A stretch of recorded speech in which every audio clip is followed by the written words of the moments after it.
Hello, Hardwood Knocks listeners. This is Adam Frommel here with my co-host Dan Favali, and we are going to be talking about the first round NBA playoff series today, both the ones that have finished and the ones that are still in progress. If you are anything like us, you've probably spent way too many waking hours and probably even some sleeping hours watching and rewatching all of these games. So we have some big picture takeaways, some more granular details that have stood out to us from each of the 8 first round series. Before we get into that, a shout out as always to our sponsors, Thera1 CBD, NFL Sunday Ticket, and BetOnline.ag. And also an announcement that if you have been waiting for the next episodes in our Decade Player Ranking series, we're kind of tabling that for a little bit now that we have these live action series to go over, and that is definitely more evergreen content that we will be bringing back to you during the off season. So fear not, it will continue. We apologize to 1/3 of the league since we are 2/3 of the way done. We made it a good way into it, so I'm pleased with that, and we will finish it up. We promise. We'll get to you teams at the back of the alphabet. The season's not starting December 1st anyway, so there's going to be time. There's going to be time. Exactly. So Dan, I know you're a little bummed that we have to table that, but otherwise, how are Wade and Thor doing?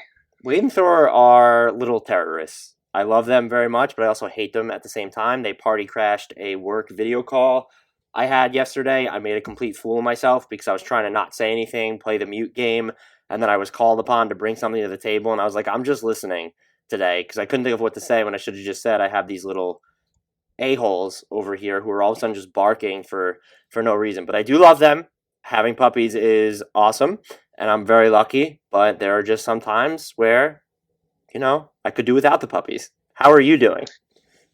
As someone with a toddler, I totally sympathize with that. I feel like every single work video call that I take, I do not have video, and I have to stay on constant mute because otherwise there's just this like little Tasmanian devil running around and pulling everything off all of my shelves and making noise. I get asked so frequently by Google Hangouts if my mic is on because I'm speaking. And it's like, no, I'm not. That is not my voice. Please recognize it by now. I can actually enunciate. I'm still afraid to speak when I'm on mute anyway. But the same thing happens to me when it's like, whether it's a Teams meeting or a Zoom meeting, it's that mic thing pops up. Here's a question for you. As a parent, do you get mad when people like myself complain about the work that goes into having puppies? Even though I feel like I do a good job of making it clear that I think having a child is like infinitely harder than having a puppy. But I feel like some people might hear, because they have kids, might hear someone like me complain about how much work having 2 puppies is and be like, well, you don't have kids, so shut the F up.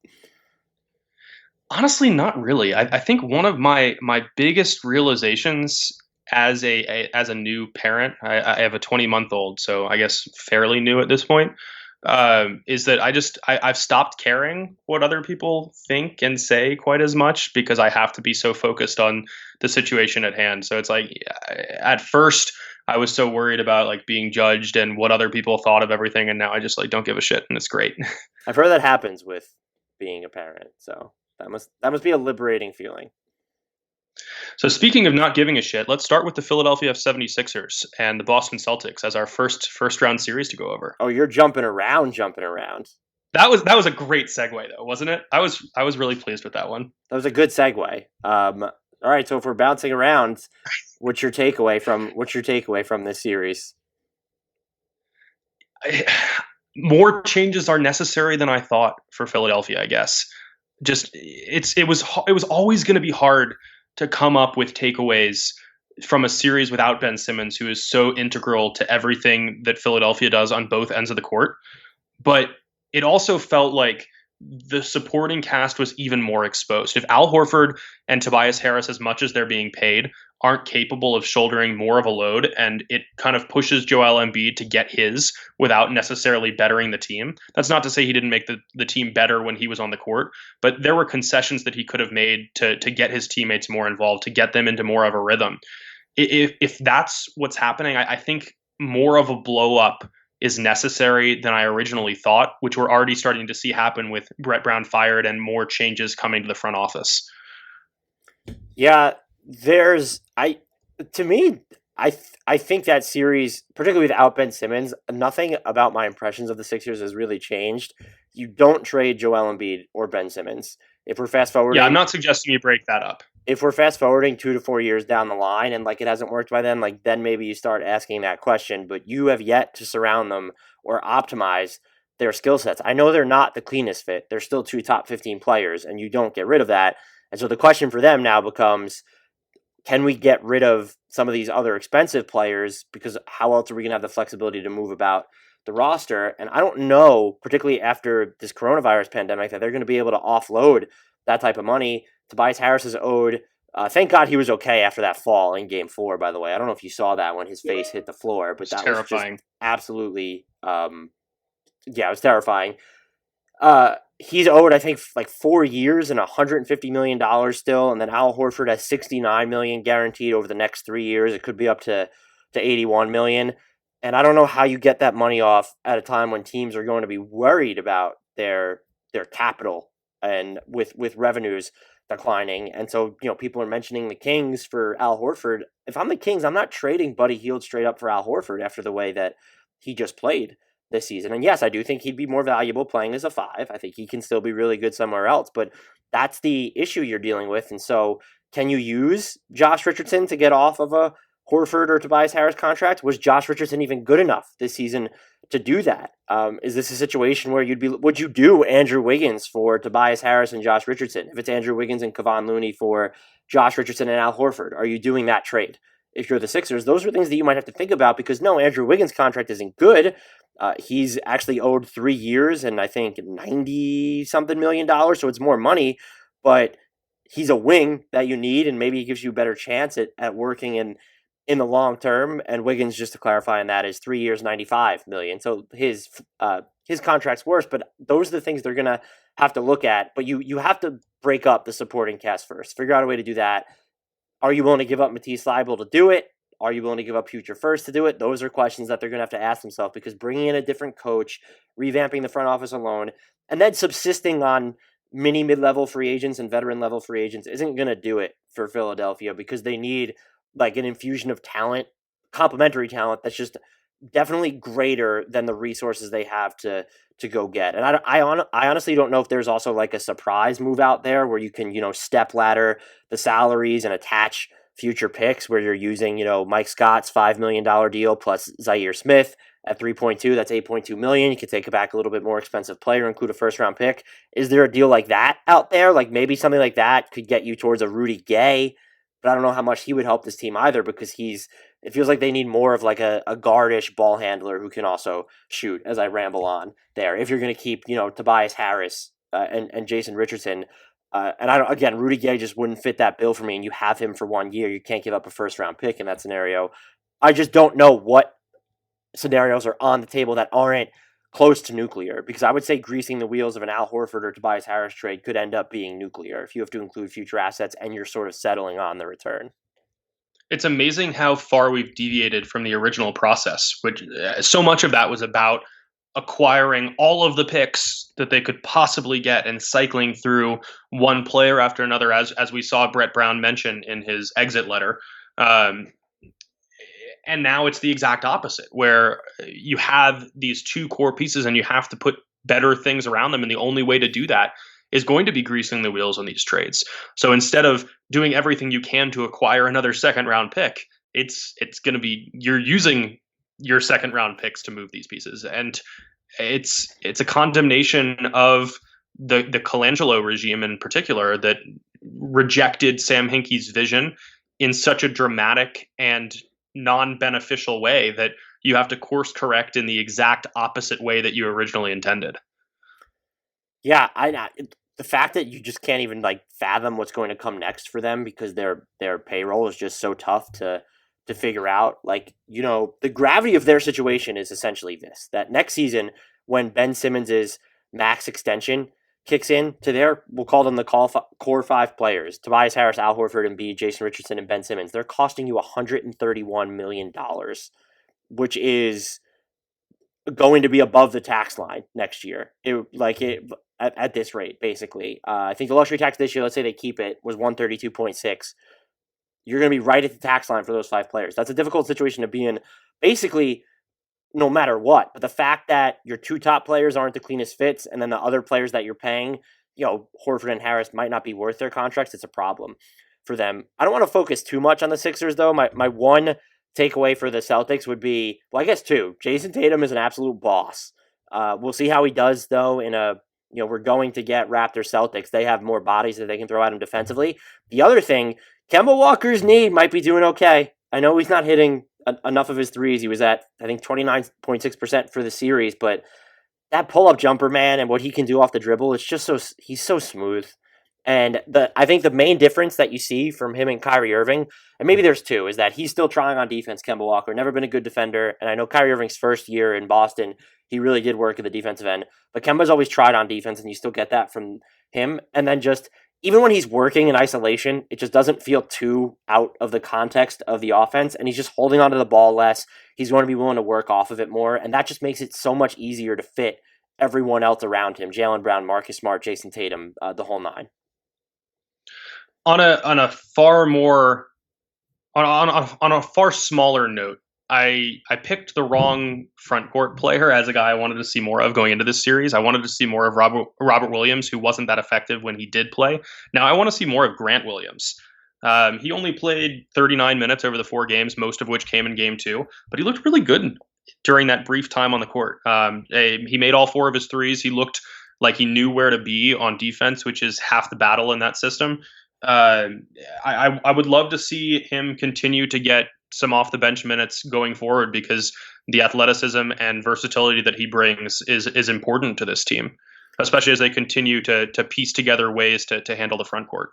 Yeah, he's drawn a lot of comparisons to Al Horford, and he definitely kind of has a similar IQ. I would love to see, and if they can make it work, just more lineups with him at center. He played 730 possessions there during the regular season, and they were a plus 6.3 per 100 with the defensive rating in the 95th percentile. And so I don't know how sustainable that is over a longer haul, but the Celtics are, they're undersized relative to some of these other front courts they're facing, but the upside of that is they're just so versatile, particularly on the defensive end. No, Grant Williams doesn't give you 3-point range, but there's other stuff he can do on offense, and then he's just so mobile on the defensive end. Again, he did make all 4 of his threes in this series, so you never know. Yeah, I mean, I wouldn't rely on him as a floor spacer. That's obviously a small sample fluke, but if he can even take them and draw people out, that's important. And right, at this point, if you need someone to bully and jockey around with people, that's when you go to Enes Kanter. And then there's obviously Daniel Tice. But if you need both the size and the brute force, you go to Kanter. Yep. So let's move on to the other, I guess one of the other 2 sweeps, Toronto and Brooklyn. That was a fun sweep. I enjoyed watching Brooklyn. I'm just going to say it. Brooklyn is a feisty team, and I couldn't decide if my biggest takeaway was going to be they need to give Jacque Vaughn a full season. They're probably not going to, because Kevin Durant and Kyrie Irving are going to want to bring in a different name at coach. But the fact that he could get their skeleton crew to remain competitive in these games, most of these games, as they were missing 2/3 of their roster, is really impressive. But for me, it was still just how impressed I was with Serge Ibaka. You can focus on so many different players for this Toronto Raptors team, whether it's Pascal Siakam or Fred VanVleet or Kyle Lowry or Marc Gasol, but I didn't expect to see this level of energy from Ibaka throughout a series that they probably knew they were going to win, where he was contributing immensely on both ends of the court. He was knocking down a number of 3-pointers each game. He averaged 15.7 rebounds per 36 minutes. He looked reinvigorated on the defensive end and was holding his own in the paint with aplomb. If he is back to that fringe star level that he was when he was a major piece with the Oklahoma City Thunder, then all of a sudden this Toronto team gets even more dangerous.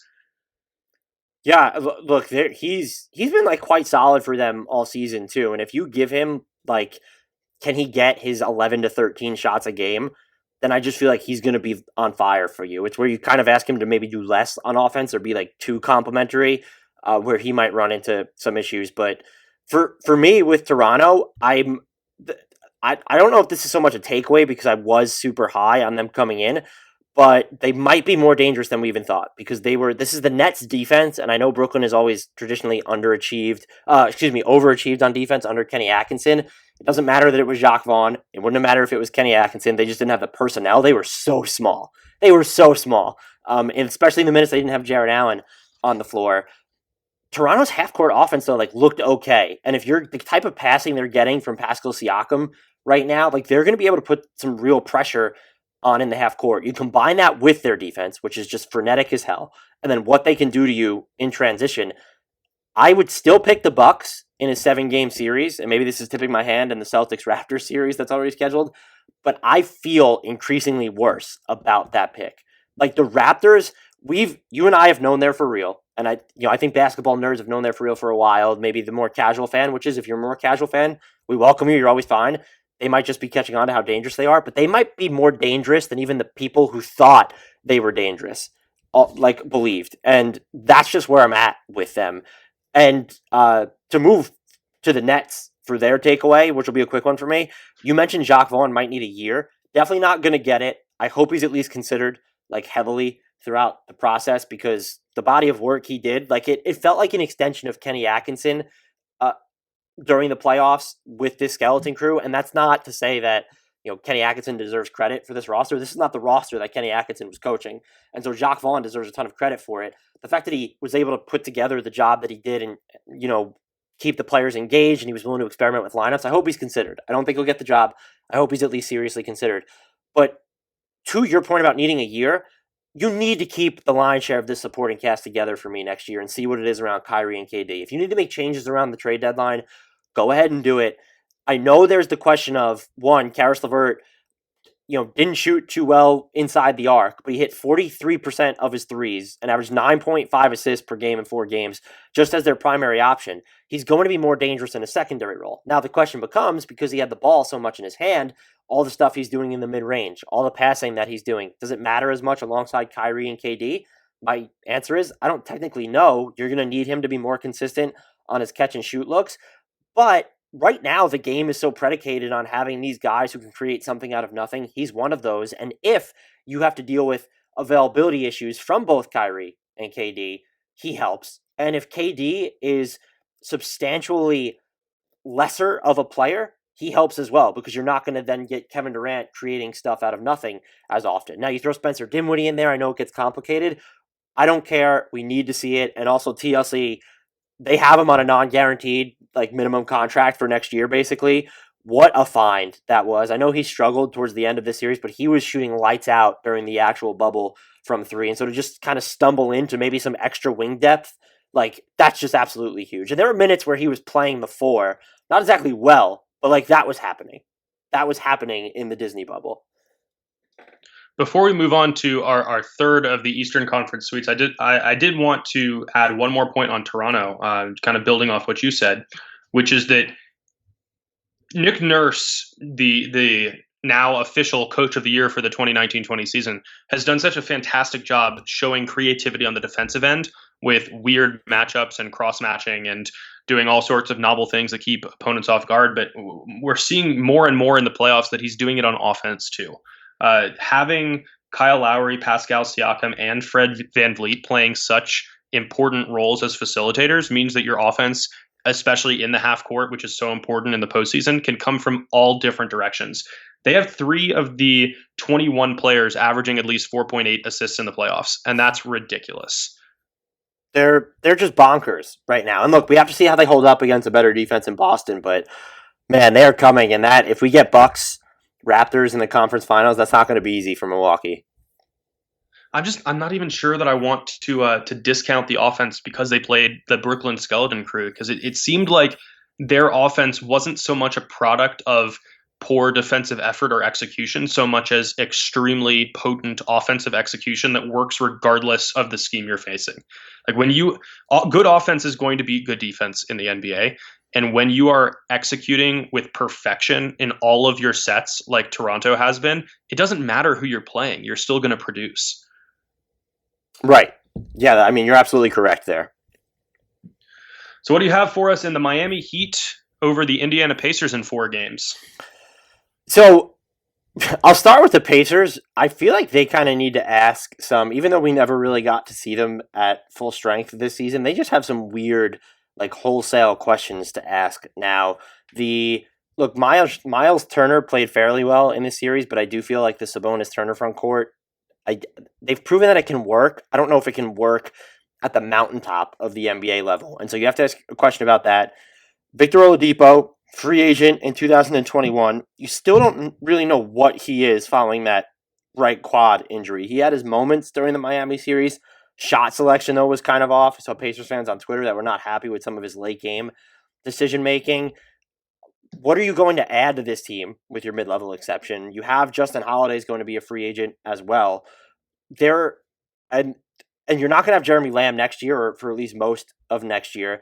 I'm just so curious to see whether we could see more major changes than not. My gut might say no, just because the Pacers traditionally haven't blown it up like that. I know when they've had free agents, they've let them go and signed others, but they don't have a ton of free agents this time around.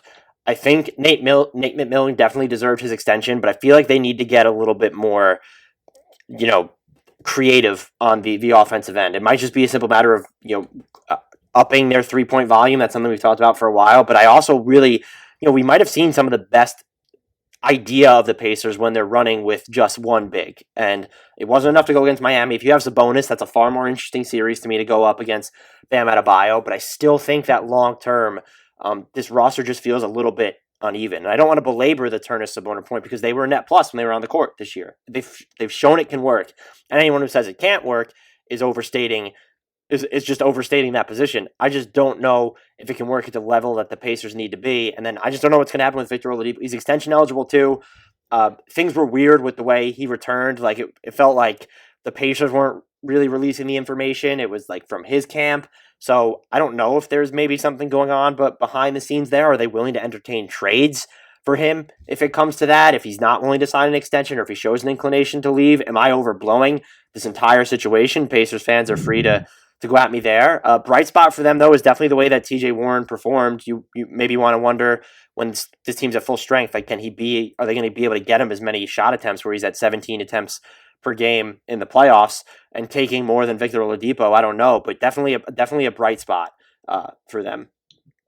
I actually do kind of think you're overblowing it a little bit. I would like to see them kind of run things back next year with the majority of this crew intact, to see what Sabonis and Turner can do together now that each of them are more established in their roles.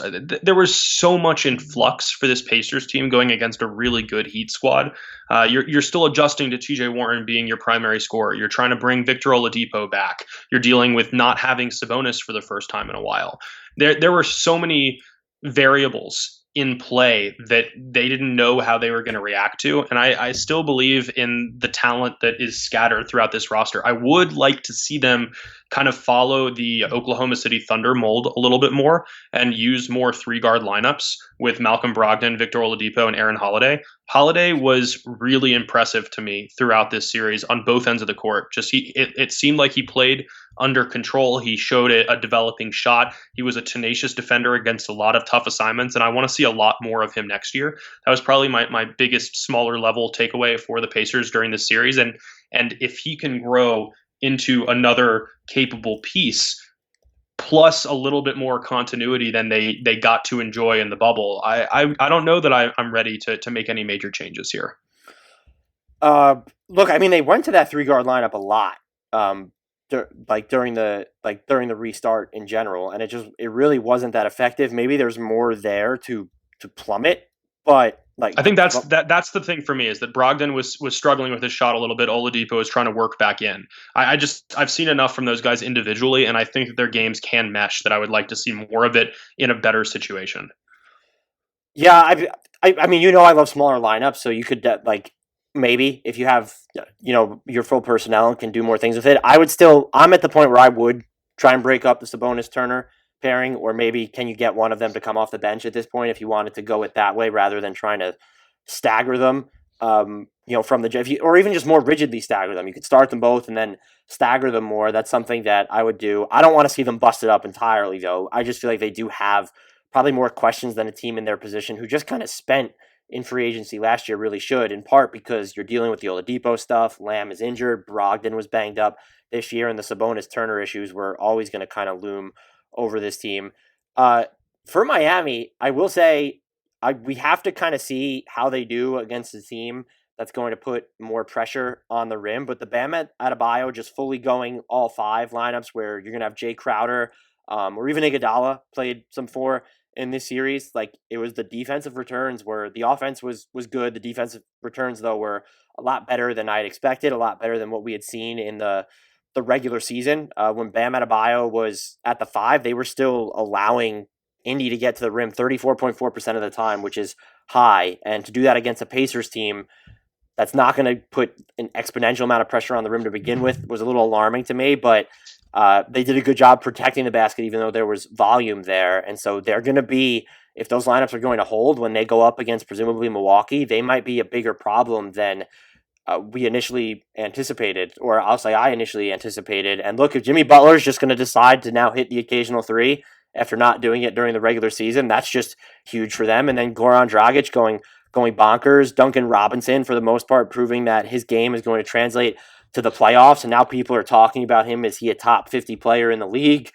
I wonder if that's a stretch, but I'll entertain the conversation at this point because he's been so good. Like, this team is kind of coming together at the right time and is probably better than they were credited for entering the postseason, at least by me.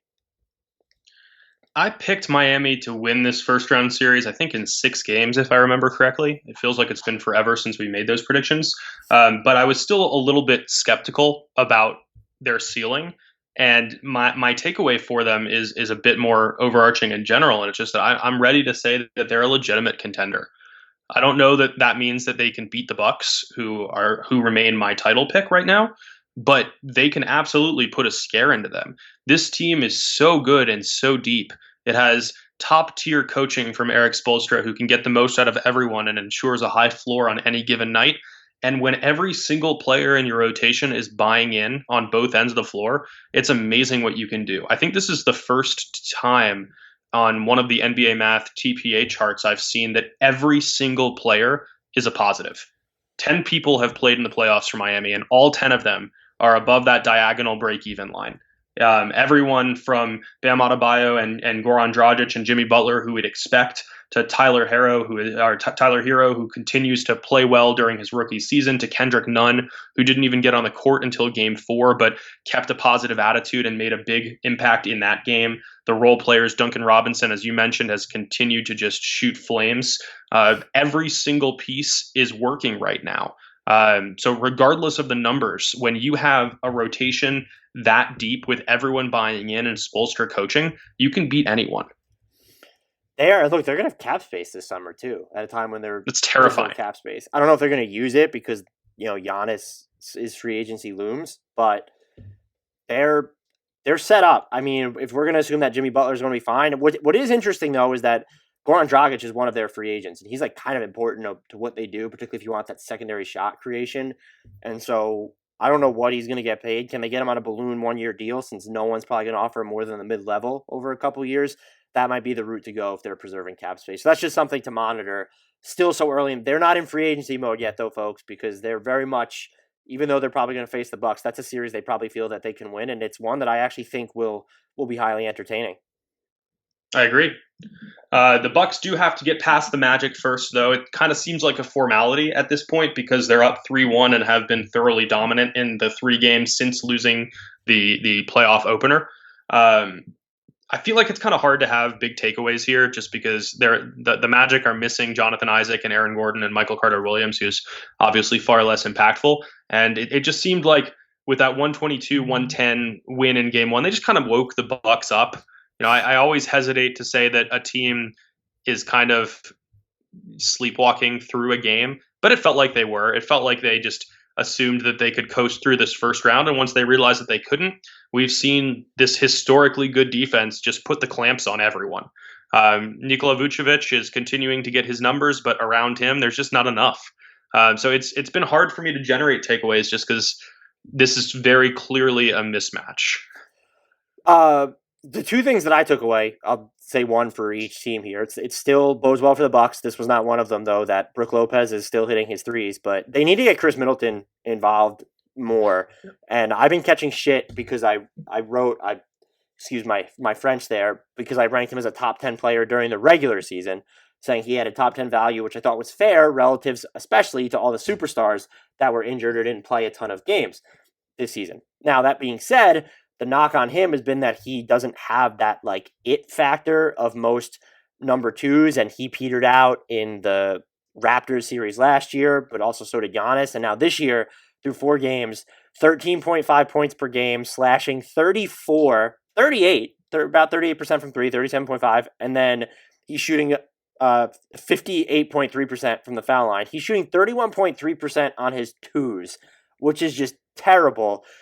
I do think they need to make more of an effort to get him involved earlier in the game, but I'm going to have to be prepared to eat a ton of crow if this becomes a postseason long thing for him where he's going to struggle in the playoffs. And maybe part of that has to do with, like, there are so many different guys in Milwaukee who can do it aside from Giannis, and so like maybe his touches, they're going to be like a little bit more inconsistent. And then, I still don't fully support Bud's rotations. I do think Middleton probably needs more space to work with than in some of the lineups that he's playing. But like, let's make him more of a focus. If I'm the Bucks, like that needs to happen. Something to definitely work on in Game 5 against the Magic, but also against the Heat, because you need Middleton to be at his best. And look, we've seen him. Do you remember that 2018 Boston series? Milwaukee lost. He was on fire, but they went to 7 games, and he was just an absolute monster. Like, he's had that level. I mean, he had really good playoff moments last year before the Eastern Conference Final. So I'm still a Chris Middleton believer, and think that everyone should be. Still, his performance has been rough, and the Bucks need to figure out a way to unlock it. And then looking at the Magic specifically, Markelle Fultz is just a joy to watch at this point. Like, he doesn't have his... stole mine. You stole my exact words. He, doesn't have his mid-range going in this series, but, the Bucks have dared him to shoot. He's 5 of 9 on above the break threes. I know his release is obviously funky looking, and then it takes so long. But if, that's something he can do, that just becomes, so ultimately huge. And then you have to admire just the defensive effort that he's giving you, and he provides you with this level of probing in the half court, even though I don't think he's necessarily someone that you want running your half court offense full time. But he's just been an absolute, just the energy level, the way that he's playing in general, 5.3 assists per game. Turnover woes are still there a little bit. There's more than an outline of a really good NBA player here. Clearly the Magic, I think, are still higher on him than most people would be in the league. And I don't know if he's going to turn into that blue chip cornerstone. I'm not even saying a star, but that, can you be the 3rd or 4th best player on a contender? I don't know if he's ever going to get there, but man, this series has been, the fact that he's not even shooting that well on his typical shots. I don't even know what he's at inside the arc. He's at 45.5% on threes and 5 of 9 from above the break specifically, but that he's still just making an impact. And he's going to be a net minus because the Magic are now at the point where they're getting roughhoused during the primary minutes of these games because the Bucks are bucksing at points. But he's been fun to watch. Yeah, apologies to anyone who's listening to this episode from Philadelphia, but how can you not be happy for him? He's gone through so much since becoming the number 1 pick of the draft. And the fact that he's making an impact in a playoff series and proving his value on both ends really is great. And it's hard not to smile when you just see him having even this smaller amount of success, because I do still believe that it could be a harbinger of things to come for him. As for Middleton, I'm not that concerned yet. Maybe that's foolish just because he has excelled in the playoffs before. Because if this was a random 4-game stretch during the regular season where he struggled with his shot, okay, it happens. It's like sometimes we see at the beginning of a season where somebody comes out of the gates ice cold and we are quicker to react because it's the only sample we have. I think that's kind of what we're seeing here, where, okay, he was off for a few games in a fairly low stakes series because the Bucks haven't really been in any danger. I'm encouraged by his 4th quarter in Game 4 on what was that? Was that Monday? Where he scored 18 points on 6 of 10 shooting. He made all 3 of his threes. He only turned the ball over once. He's still capable of those breakouts. That was admittedly in a game that was pretty much already decided, but it was good just to see him find the net on shots rather than the iron. If he can parlay that into more success in Game 5, I think we can remove doubt if he struggles, and it's going to be a narrative heading into the second round series. But I'm not that concerned yet. I don't think it's a point to be major concern, but it's funny that we're using, yes, you're pointing to the 4th quarter, but let's use a 7 of 19 performance as a sign that, hey, maybe he's turning the corner. Right. Yeah, it's more just that one quarter in general is oh yeah, this guy is really good. And for anyone wondering how Eric Bledsoe's 3-point shooting is holding up in the playoffs, it is not. 23.1%, just in case anyone cared. Also, lots of Gary Clark on Giannis. It sucks that the Magic have just not had the two defenders that they would throw at Giannis. I don't know how much it changes the series. And actually, Gary Clark has not, I don't think he's done terrible on Giannis, but like when you need to have Kem Birch and James Ennis guard Giannis Antetokounmpo, like, there's something wrong. Like you're dealing with some stuff. So that concludes the Eastern Conference portion, and I don't even know where to start in the West because all four series are so interesting in very different ways. Where do you want to go first? Let's go Utah, Denver. The least close, but most intriguing one, maybe? Because we were all so wrong. Well, we picked Nuggets in 5. Wrong. We picked Nuggets in 5, and it might be Jazz in 5. It happens. It shouldn't happen, but it happens. That's egregious. That's just absolutely egregious. Look, Jamal Murray has been fantastic for the Nuggets. For me, he's an emotional. I go on an emotional roller coaster when I watch Jamal Murray. I don't know how much of like him sometimes peaking or seeming dissociated from the offense at points is just the nature of his role, because he's straddling a line where he's, you're their primary scorer, but the offense isn't run through you. And that definitely has to be like a tough line to toe.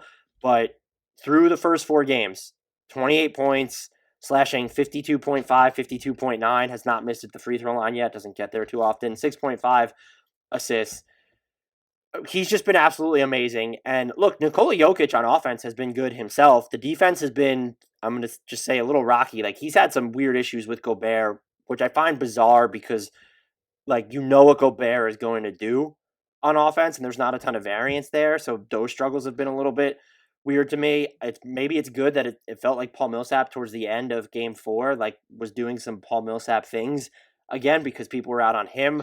The degree to which the Jazz have been able to attack Michael Porter Jr. on defense has been unsettling, but he also is a rookie and he shot the ball well, 52.4% from 3 in the series. And so it's kind of like, I can't remember who pointed this out, if it was Zach Lowe or John Hollinger from The Athletic, but like the Nuggets are suddenly in this situation where you don't have Gary Harris or Will Barton, two-way players in theory, and now all of a sudden all your choices are coming at the expense of one side of the court.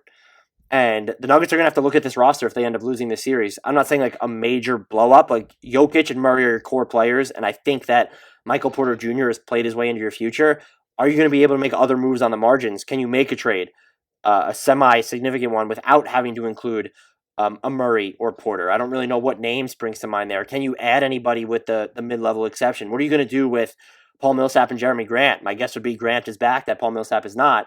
I'm already thinking big picture with them, because the defense, like, something really needs to just kind of shake them up there. And it just feels like they don't have the perimeter arsenal to go up against teams that have perimeter firepower. And look, I'm going to be honest about the Jazz. They don't have the most perimeter firepower in the league. Like, they generate good shots. Mike Conley's been great. Donovan Mitchell's been out of his mind. I'm assuming he's just going to be the takeaway for both of us. But like, the fact that your defense has just been, and look, it's been an offense battle. Like, the Jazz defense hasn't been exceptional either way, but like, Denver is allowing 137 points per 100 possessions in this series per cleaning the glass. That's like, and look, they're scoring what are they scoring? 121.5. Like, that's great, but like, that is a real problem. And I'm not even sure how much of it is luck. Like, Denver still gives up, to me, too many open threes, but like, Utah's only shooting 40% on those, which isn't like this astronomical mark on wide open threes. Astronomical is Houston, astronomical was Toronto hitting 46% of its wide open threes against the Brooklyn Nets for that series. So the Nuggets, like, they might have a feel of this paper tiger to me, and I've tried to fend it off for so long. They were my title pick at the beginning of the year. I'm prepared to eat crow on that as well. I want to see what they're going to be able to do to get back in the series, because looking at how Utah's kind of carved them up on offense, a lot of it is Donovan Mitchell's tough shot making. I'll give him that, but like, I don't know that they have the personnel to address what's happening right now to get back in this series. Like, I wouldn't rule them out of game 5, but like, to imagine them forcing a game 7 is like really difficult for me right now.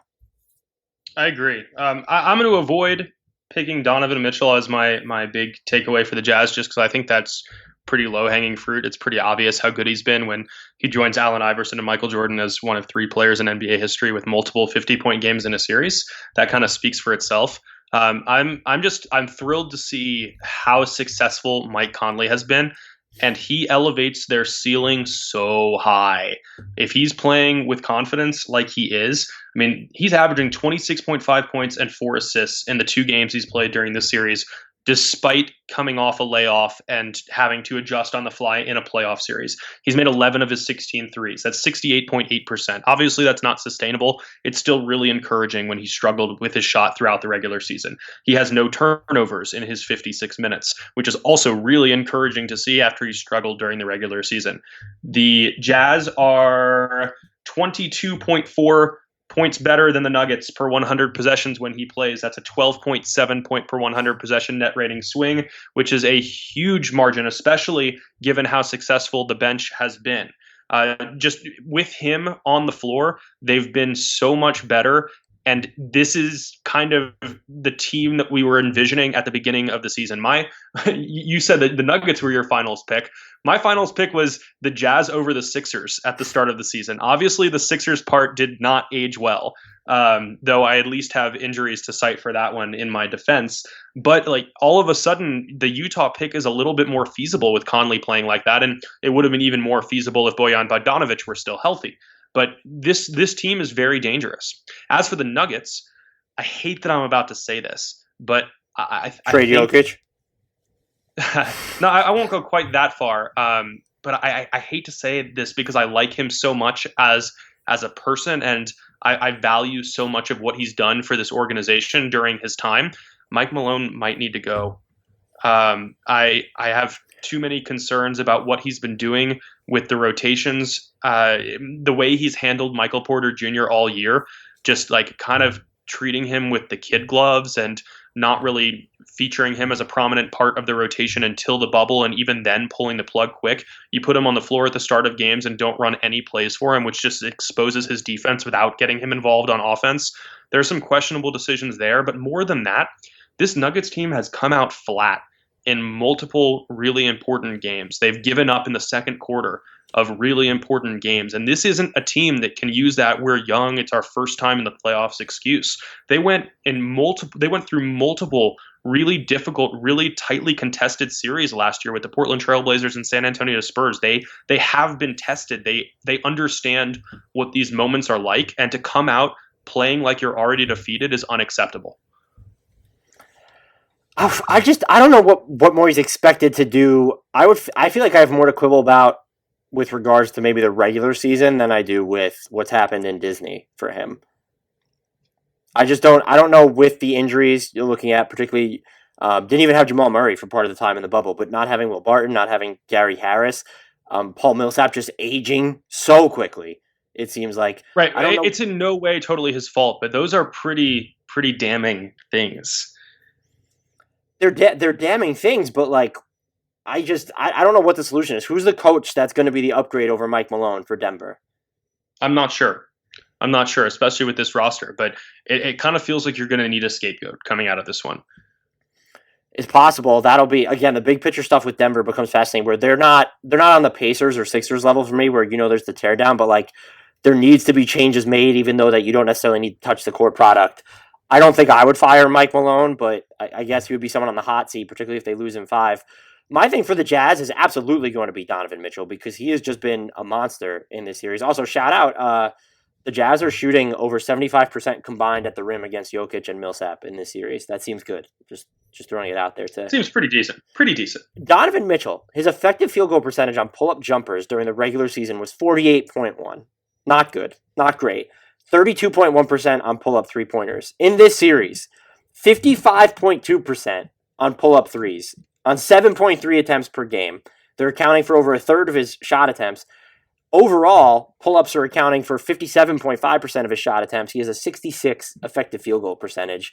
He is just mincing Denver's defense right now. And, there have been, like, when you're looking at some of the coverages where it's like, all right, like why is Donovan Mitchell getting, half of his three-pointers feel like they're wide open off the dribble, and that's too many. That's just too many.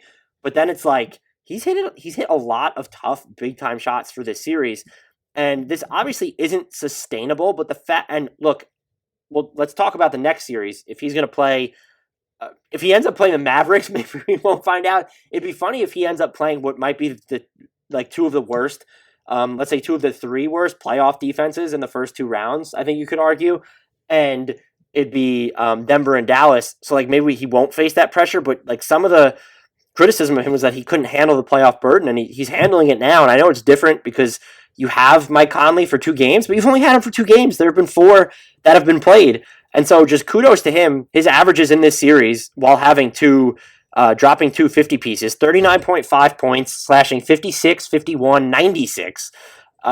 True shooting percentage of almost 75. Dude has been an absolute monster, and this changes a lot about the Jazz immediately. I'm not even saying their trajectory. If Donovan Mitchell can play, I'm not saying score 40 points a night, but if Donovan Mitchell can be that guy in the playoffs, everything changes for the Jazz. Not next season, but right freaking now. And that's without Bojan Bogdanovic.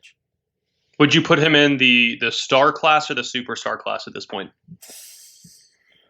How do we define like the delineation between star and superstar is tough. It's because difficult. Like are we one of the people difficult. where it's like there's only 7 superstars to begin with? Right. I would say he's closer to, in my book right now, if we were going to do rankings going into next season, like where I've probably had him in like the 30 to 40 range, I think he's much closer, right around, if he's playing like this, like he gets top 20 consideration. Like where, like it feels like That's totally fair. He's making the Devin Booker turn, where it might have taken people longer to realize that Devin Booker was that good. Like there's been more to like actually, I feel like, to be concerned about with Mitchell, even though he is already the better defender. But like he's making the Devin Booker turn where it's like, oh, is he like top 20 now? And I think that's a fair conversation to have if he finishes on this high note. The caveat here again would be if he faces the Nuggets defense, what happens if he plays the Clippers in the next round? If he plays Dallas, again, I think that would just be objectively hysterical because Kristaps Porzingis is better than any big defensively. If he's healthy, he hasn't been playing, than any big the Nuggets have defensively right now. But maybe that's an insult to Bol. So excuse me. I don't mean to insult the great one. Never insult him. But yeah, I mean, look, he's been monstrous for them. And like all of a sudden, if they play the Clippers, I'm not picking them. If you play the Mavericks, different story. But they might be a team the way they're playing, like, and versus the way that the Clippers are playing and their lineups have been run and like Patrick Beverley's injured, like that could be a 6 or 7 game series. I've gone from picking the Jazz to lose in 5 to be like, hey, could they beat the Clippers? That's quite the heel turn. If they even play the Clippers. And I think we should move to that series next because I think it's staggering that 4 games into it, it's 2-2. And it is a testament to Luka Doncic, who has been unbelievably good during his first playoff experience, most notably when he hit that buzzer-beating step-back three-pointer to win Game 4 and level the series. And it's easy to say that Luka cementing himself as a top 10, borderline top 5 player in the league is the takeaway, but I'll take it a step further. Michael Jordan, during his first 2 years in the NBA, he finished 6th in MVP voting as a rookie. And then he was obviously injured his sophomore year because of a broken foot. They only went 9-9 in the games he played as a sophomore, and in his 2 first-round playoff series in his first 2 seasons, they went a combined 1-6 and lost both first-round series. LeBron James finished 9th in the MVP voting as a rookie, 6th as a sophomore. His first season, he went 35-47 and missed the playoffs, 42-40 and missed as a sophomore. Luka Doncic is ahead of the pace that both of those guys set 2 years into his NBA career, which is unbelievable. Like if you don't watch him play and think that he's on a possible GOAT trajectory, you're just wrong. Whether he can maintain that, whether he can continue to elevate and play like he has been against the Clippers is the question. You know, it takes so much to go right to work your way into that kind of conversation. But he is better as a sophomore than the 2 greatest players of all time were. And he's carrying this Mavericks team to heights that were not supposed to be reachable at this stage of his career. What I think we're kind of seeing, and there have been like some really good defensive stretches from Luka during the series too, and I don't know if those will be like a regular season staple, but like we're kind of seeing the manifestation of what happens if the 3-pointers that Luka Doncic is taking are falling at a higher clip. I don't mean to oversimplify it like that, but like that's always been where it's so hard to imagine him getting better. It's what if he's just more efficient on those difficult 3-pointers that he's taken?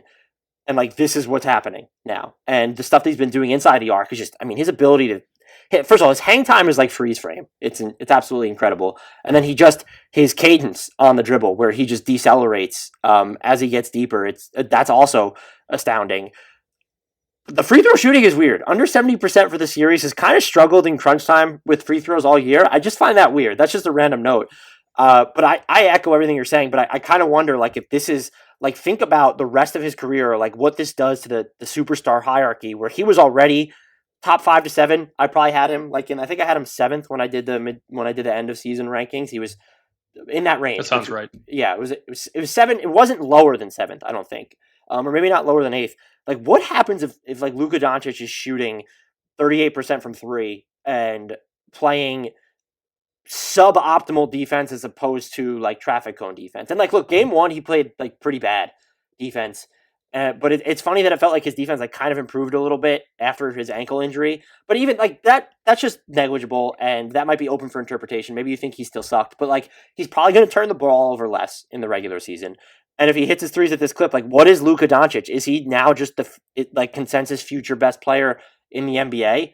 Like is that is it still just to assume that that's Giannis's crown to like it's LeBron James and Giannis and Kawhi, or is now Luka going to be in that conversation next year? I think he has to be in that conversation. He's definitely tracking toward it. My quick takeaway for the Mavs would be like holy supporting cast. Like Luka has set the course for them, and the supporting cast has proven, particularly during like Kristaps' injury concerns, that they can sustain it. And the Mavs have had to play small at points, which they're not necessarily used to doing all the time when KP's not there. But like you're getting contributions from Trey Burke. Seth Curry has been absolutely magnificent. 57.1% on pull-up 3-pointers. Like he's actually finishing inside the arc off the dribble too. This isn't just catch and shoot stuff from him. He's always kind of provided more resistance on defense than he's been credited for. So like just having those two guys really pump up the offense has been absolutely huge. And even Tim Hardaway Jr. has just had some really big moments. He's had to create off the dribble a little bit. He's had some rough shooting nights, but if he's going to give you 39% from 3 on 9 attempts per game, like that's going to really float your offense through some difficult stretches. And so shout out to Dallas's depth, which is, they always cobble together a good bench, but you look at the names and you like can kind of talk yourself into being like, well, are they actually that deep? And the answer is yes. Yes, they are. Rick Carlisle always elevates the floor of the bench, but yeah, I mean, it's a testament to all of these guys that they're hitting everything, that they're playing the right way on both ends against a heavily favored team with so many more big names. It also helps that Paul George has forgotten how to play basketball. I think that has to be the biggest takeaway for the Clippers so far. He's shooting 29% from the field, 22.2% from 3. And he's hit all of his free throws. So the shooting stroke is still there to some extent, but the dude is in his head at this point. Like we saw him responding on social media about his struggles. We've heard teammates talk about how he needs to get out of his head and not pay attention to that stuff. And that's the concerning part. With Chris Middleton, I'm willing to write off the struggles because of his history and because it just seems like a little bit of a shooting slump. But with Paul George, he just looks lost. He looks like he is just not in a good mental space on the court. And that's more concerning because I don't know if he's immediately going to turn it around. Obviously, this guy has so much on-court potential. He's been in the MVP conversation before. He's a multi-time All-Star and all-NBA player. But these struggles seem more than just the product of poor shooting over 4 games. It seems like it's actually something to be concerned about, which even if the Clippers do get by the Mavericks, which I'm honestly not sure that they will at this point, given how well Luka is playing, like this is a long-term concern. Yeah. I'm not as concerned about you because we've seen him be an absolute beast in the playoffs before. I think this degree of futility is definitely problematic, so cause for concern in the moment. But if they play enough games, which they might not because of Dallas, I think it eventually stabilizes. He's not endearing himself to NBA Twitter, though. I'll say that much. And it seems like his teammate, was it Trez that said it, or was it Jermichael Green said they're like trying to keep him off social media or something? And look, I think it was both, right? Yeah, I don't even remember at this point. But like, I feel for NBA players when they have to deal with that. And then they're like, I make jokes after these things, so like I'm guilty of it, but like I don't actually like I view these as jokes and like purposely hyperbolic. Where I think there are people that actually believe that now Paul George is just bad, and so like that's probably what contributes to the toxicity. What I think is the bigger problem, and I've waffled on this a few times. I was team make Kawhi the initial defender on Luka Doncic at the beginning of the series. Marcus Morris has done a fantastic job.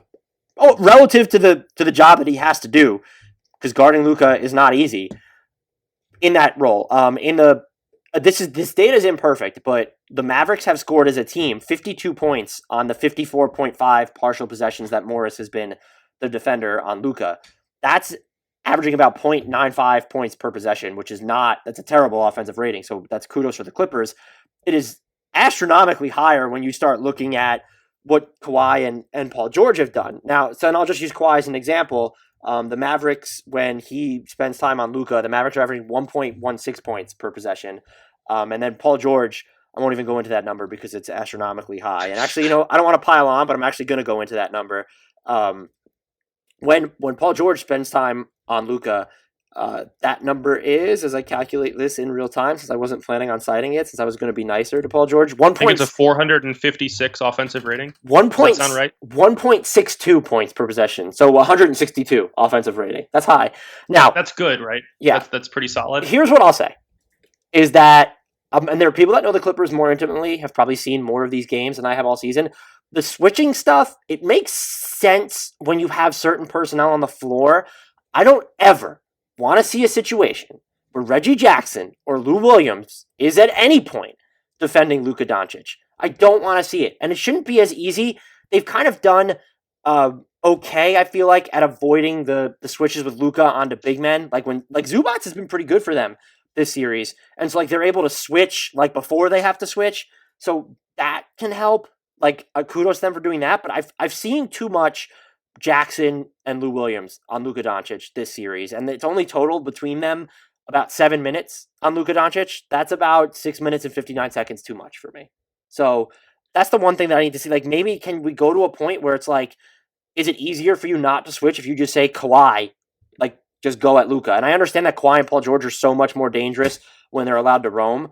But the luxury I feel like you have is that you can say, can we put one of them on Luka, and then you can still put one of them in their normal role. But that might be oversimplifying, because maybe it's just a matter of just use Marcus Morris then. I don't care what, but like we can't be in this situation, particularly in crunch time. I understand why they have to play, but like Lou Williams and Reggie Jackson can't defend Luka Doncic. And it's was it Reggie Jackson who was on him for the final shot, and it was a tough final shot, or was it was? But like it was. You would have gotten more resistance just with the length and the size of Kawhi there, and so that's not the right play to single out. But like, I just feel like that's not a situation that you want to be in. Like, Luka might have actually bailed him out with that shot. Like, what happens if he tries to go to the basket? This is going to sound weird. I'll admit that up front. But I don't know how you defend Luka at this point when he has time to evaluate a defense over the course of a series. It seems like he's just going to keep getting better as he figures out the cracks and the schemes that are being used against him. His change of pace and his strength and his length are enough that, like, I don't know that there's a defender in the league who can really slow him down at this point. I mean, even Kawhi Leonard is struggling when he does have to cover him, just because Luka already understands like all those little veteran tricks and how to use his size, which is so important. You remember how back in like 2010 teams would defend Dwight Howard's Orlando Magic? Just like you had to pick your poison. It was whether you wanted to let him beat you one-on-one, or whether you wanted to invest extra bodies on every possession and force his teammates to beat you. And I almost feel like we need like the Dwight Howard defense in this series and moving forward, where you need two people dedicated to him at all times. And if Tim Hardaway Jr. and Seth Curry and Trey Burke and the other shooters on Dallas are going to beat you, so be it. But we're going to make Luka average 18 assists a game to beat us. Because if you're not dedicating more resources to not just stopping him when he gets to the rim, but stopping him from getting to the rim in the first place, just like let's throw some really aggressive shows and hedges on the pick and rolls to avoid having to switch as much, and just do everything you can to get the ball out of his hands as early as possible, even if it means giving up open shots to his teammates. That might be the only way you defend him now.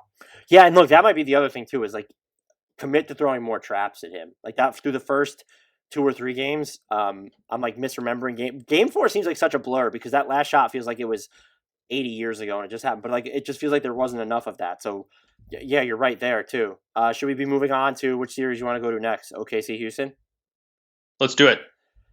My takeaway from that is this has been entertaining as hell with the Rockets not having Russell Westbrook still, and I'm like, my takeaway for Houston might just be that they are the highest variance good team that I've perhaps ever seen.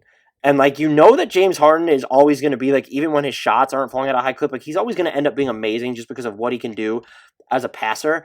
But you have your best player dropping 32 points and 15 assists, and you still lost. And it's because, you guys ended up missing like that they took so many threes, and it's like 23 of 58. That's 39.7%. This is just game 4 specifically, but that also means that you missed 25 3-pointers. Excuse me, not 25 3-pointers, 35 3-pointers. That's just so many. And the way that the Thunder have just been able to be more methodical, and like they didn't shoot the 3 ball that well in game 4, 11 of 32. That Chris Paul is still just going to like kind of stay the course, and that they can win games in that fashion. He's 0 of 5 from 3. Danilo Gallinari doesn't really take a ton of threes.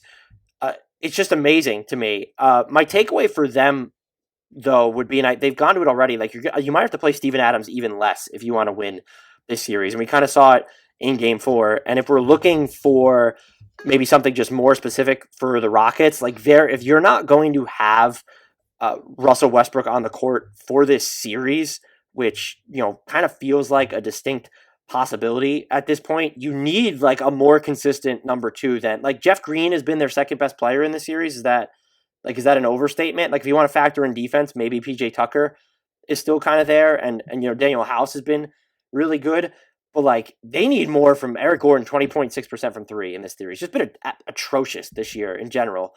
They need Robert Covington. Like, can he do any more for you offensively, where it's like, shouldn't he be taking more than just 5 threes a game? Like that number should be closer to 10 with the way that Eric Gordon is shooting right now.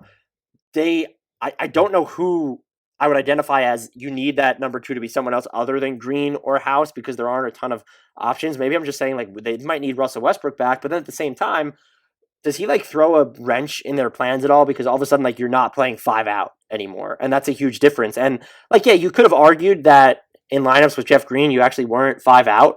But, Jeff Green is shooting 48.1% from 3 on 6.8 attempts. And look, he's quiet. I think he signed like 3 minimum contracts now. Like he's quietly been good at like basically every minimum contract he's signed. So like this isn't necessarily news, but I just don't also feel like you can depend on like if Jeff Green is scoring over 17 points per game and like you need Jeff Green's 3-point shooting like you are, that speaks to your fragility, I would say. Right. I'm going to kind of group my takeaways for both teams together into one, largely because this is a really tough series to have any feel for as it's tied 2-2. I have no idea which direction it's going to go in moving forward, probably because, as you mentioned, Houston is such a high variance good team. But my takeaway is that micro ball works. It is working for Houston because they're forcing the stylistic shifts, but Oklahoma City is uniquely geared to counter it. Steven Adams should be playing less, as you said, and that's not a condemnation of Steven Adams' skills. It's just a concession that they are conceding the stylistic advantage and have to match up with Houston style out of necessity. But because they have that 3-guard monster lineup with Chris Paul, Dennis Schroeder, and Shai Gilgeous-Alexander that works so well, because they have Danilo Gallinari, who's capable of playing up positions and maintaining his offensive potency, it works for the Thunder. This seems to be a bad matchup for Houston, even without Russell Westbrook. And I've told you multiple times, I think in the short term, Houston's ceiling might be a little bit higher without Westbrook, just because it forces the ball into Harden's hands even more often. And when he's so rested and totally fresh and healthy, he's one of the most devastating weapons on offense in NBA history. And that kind of changes a little bit if Westbrook enters the picture, which is necessary to make it through the grind of the entire postseason and regular season. But this is a weird series because usually the team that concedes that the style of the series and isn't dictating the pace at which it's played is at a disadvantage. But the Thunder aren't the typical team there, where it's somehow like playing into their hands as well, even though Houston is dictating the terms of the arrangement. Yeah, those are great points as well too. And look, Houston's even gotten a little bit lucky in this series. 29% of Oklahoma City's 3-point field goals have been wide open, which is the largest share in the playoffs right now, and they're shooting 39% on them, which is, I would probably say, I haven't looked at the league average on this during the regular season, but I would say that's like closer to not an anomaly. So they haven't even gotten burned there. I mean, kudos to like some of the pressure they've been able to put on the perimeter, and their rim protection has been a lot better than I think you would have expected. So, but you're right. Like, is it possibly a bad matchup for them? Like, it looked like a good matchup for them through the first two games. Is that this series is just basically ebbed and flowed and just seesawed on an every game basis. Houston has to shoot better to win. That's ultimately what it comes down to. You mentioned the 3-point numbers from Game 4, and as good as the box score might initially read, how many misses that is. If you take Harden's threes during the series out of the equation, Houston, his teammates on the Rockets are shooting 60 of 164 from three. That's 36.6%, which again seems respectable. But when you're taking that many, and when they're mostly generated by Harden's kickout passes to open shooters, we've seen so many times that Houston gets an open look, or they're able to swing the ball around the perimeter and find that, turn down that good shot for a great one. Those have to go in at a higher clip than the league average rate. If you're not making closer to 40% of those looks, that's not going to work here. Yeah, I'm with you there. And look, with the defense they've played overall, like, and again, I mentioned the wide open threes. Like, overall, when you look at the defensive metrics, like, yes, Oklahoma City's hitting their mid-rangers, but you live with that, especially when you're taking so many threes. But you've defended the rim well. You've defended the 3-point line overall fairly well. Obviously, you want that share of wide open 3-pointers to come down. But like, what is, maybe aside from, like, you've even, like, they've done like okay in transition. Like, so I just don't, when you've defended as well as they have, it'll be a major disappointment if you end up losing this series. It will. So let's move on to Portland and LA. And it's another tough one to have defined takeaways from, because it's been such a mismatch. Portland kept riding that hot streak in Game 1, but the Lakers have woken up and gotten their offense rolling a little bit, especially in Game 4, which extended the series lead to 3-1. The defense has been absolutely suffocating, but this is kind of exactly what I expected going in, just because as fun a story as the red hot Portland Trailblazers were, elevating up the Western Conference standings into a play-in game and then advancing into the playoffs with Damian Lillard just absolutely scorching hot. This was never that good a team. Even with Yusuf Nurkic back, even with Zach Collins back before he hurt his ankle again, even with Carmelo Anthony showing signs of life on defense, it has rarely been anything better than an average team this season. If you look at NBA Math's schedule-adjusted rolling team ratings, which take 20-game snapshots accounting for back-to-backs, accounting for margin of victory, accounting for difficulty of opponent, during this season, the Portland Trailblazers have only been an above-average team on 2 days. That's it. And they're not currently above the 100 break-even mark. They briefly were during the bubble experience before falling back down against the Lakers, and their other moment above the threshold came on February 11th, just prior to the shutdown. This is just, it's a decent team. It's a fun story. Damian Lillard is so flammable that he is always going to keep his team within striking distance. But this was a mismatch from the start. Yeah, I always thought I think you can make the argument that the Blazers definitely would have been a playoff team if they were at full strength all year. I just feel like that argument would have been a little bit flimsier than people thought it when in the moment. And they definitely weren't one of the most dangerous 8 seeds of all time. I think that said more about the lack of confidence in the Lakers, which I actually think is pretty fair when you've seen some of the stuff that's gone on for them. But I'm pretty much with you on everything you said. I haven't learned anything about the Blazers through this. They're unfortunately banged up. If Zach Collins could go, I delayed them to the end, was steering you towards them to the end, because I hoped we would get another update, maybe live on Damian Lillard's right knee. I'm at the point where I don't care. Just don't play him in Game 5. It's just not worth it at this point. You guys aren't winning this series. I'm not even sure what wholesale questions to ask about this team, and Siri doesn't know either because she's going off right now. She sensed the Blazers slander coming because I'm not sure. You need wings on this team, like two-way wings. I don't know if you can get that with the non-taxpayers mid-level. Maybe you are going to be better next year with a full season of Nurkic and Collins. What is Anthony Simons anymore? Gary Trent Jr. has been a nice find. I think they've been a good fit for Melo because they allow him to indulge his older play style while also doing the things that everyone always wanted him to do, and so that meld has really worked. I don't know if he's someone who should be back next year for them, though, would be a question I ask. It's not an indictment on Melo. I don't think so. But his role would have to be smaller for me to really like it.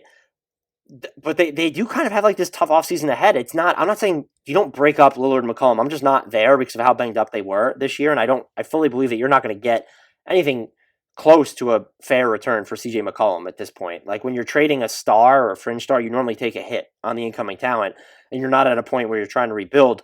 But like, can you make enough moves on the margins? Maybe there are some trades, like lower end trades to be had or mid end because you have Collins. Simons needs to be available at this point. I know Blazers fans were like basically saying he was untouchable last year, but his year has been an absolute nightmare. So you have him, you have Collins, you can have like picks. Like if you do things get interesting if you end up doing that, but the takeaway here should be that Damian Lillard is still ridiculous and that he's, even when the league is at his deepest, has now entrenched himself as this top 10 player. And like, if you were telling me that Stephen Curry and Kevin Durant were back and like you have to factor that into the equation, I'm like at the point where I still might consider Stephen Curry top 7. Like, obviously Steph Curry, I might consider Damian Lillard top 7. And I know that maybe doesn't do enough off the ball for that to necessarily matter, but like, would you rather have Damian Lillard over Anthony Davis at this point? Like, is that such a monumentally absurd take? I don't know. And so I don't think so. That's like a good thing for the Blazers to say, but it does kind of put,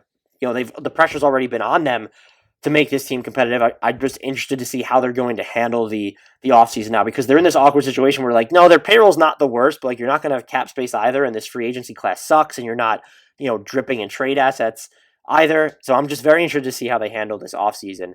I'll take us to the Lakers, though, and I don't think it's not that we've learned anything about the Lakers, but, I talked about Houston's high variance. The variance of Los Angeles' supporting cast. My God.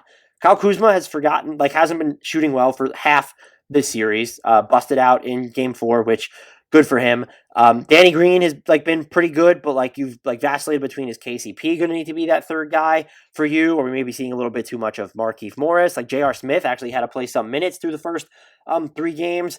I'm out. I don't want to see any of the dual big Anthony Davis minutes anymore, because it's gotten to a point where Portland felt confident playing Whiteside and Nurkic together, and those minutes weren't terrible. And I get that the Lakers can win the minutes with dual bigs and that they're not necessarily deep enough to go Davis to 5 full time, but you also are.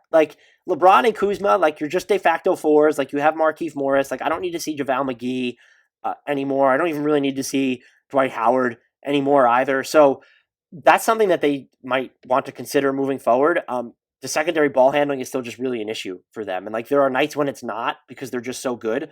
But then there are nights where it is. Game 3, where you barely squeak out that win. It was one of those things where it was a win, but you didn't feel that good about it. And so they're a team that, we have to be more concerned with their immediate picture, since it looks like they're going to win this series. But they're going to go up against you're going to go up against Houston or Oklahoma City. That's going to be an exponentially tougher matchup when you're looking at what those two teams can maybe do defensively. Maybe the Thunder play into their hands a little bit better just because you have Steven Adams, but the Rockets might be a reality check for them. Anthony Davis cannot be played off the floor, but just in general, the way that the Rockets sort of defend, they might goad the Lakers into being we need to post up Anthony Davis, which just isn't the answer. And that's how some of Houston defense works anyway, where teams are tempted to post up players that they really shouldn't be because they want to exploit mismatches, which isn't as important now. So the Lakers are still a team to watch for me, because if the Clippers advanced, I might still, even as poorly as the Clippers have been, they might still be my Western Conference favorite, because I just don't feel good or great about the depth of the Lakers, even if you've gotten some step-up performances from some of these guys. And Kuzma, by and large, with the exception of the start of the series, has been really good in Disney World. It's tricky with this one just because it's another series with a preordained conclusion, much like we saw with the Bucks and the Magic, who are also at 3-1, where they lost game 1 and then just kind of woke up. I'm encouraged by the offensive growth. That's been the biggest knock on the Lakers throughout the season, that as potent as they are on defense, they struggle to generate enough points sometimes. But we've started to see them hit more shots, 135 points in regulation and in game 4.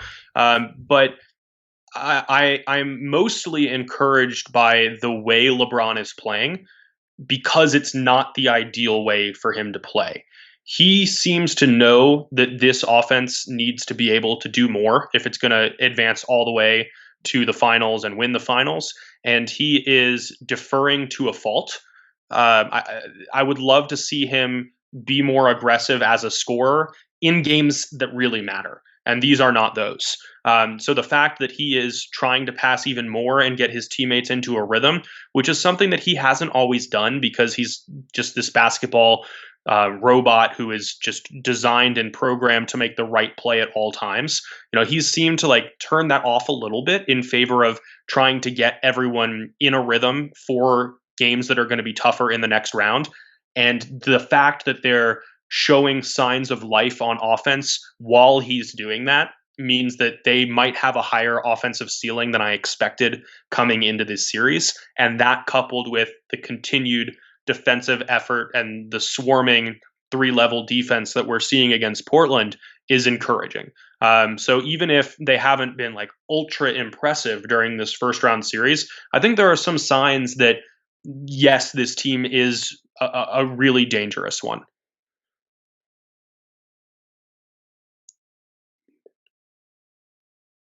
Dan, you're muted. The Lakers are 10th in half-court offensive efficiency for the playoffs against the Blazers defense, which just doesn't seem like a great harbinger. But I'm mostly with you. Yeah. I mean, again, it's not about the results right now so much as the fact that they're 10th while playing a non-ideal style that's designed to improve them down the road. I can dig it, but I just don't. They're still really good, and you have LeBron, and look, I know this isn't flashy anymore, but LeBron's averaging a triple-double in the playoffs, and yes, it's only been 4 games, but the dude is 35. Holy crap. Anyway, he's pretty good at this whole basketball thing. He's all right. That's my takeaway. Yeah, he's pretty good. He's future All-Star, maybe, perhaps, if he's lucky. Potentially.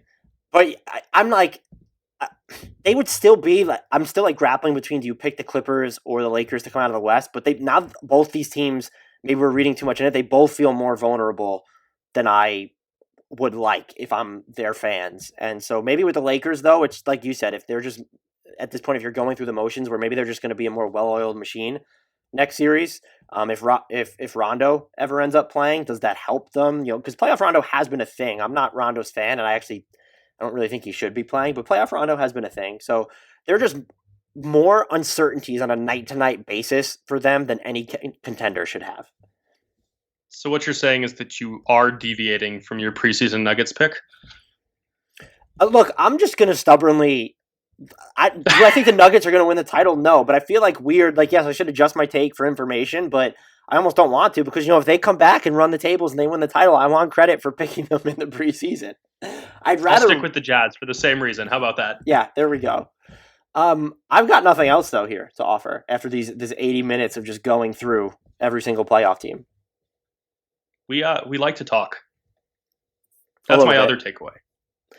But since we're done here, we hope you enjoyed this podcast. It was super long. I'm definitely going to have to include timestamps when we promote it. But please, pretty please, with sugar on top, rate, review, and subscribe to this podcast.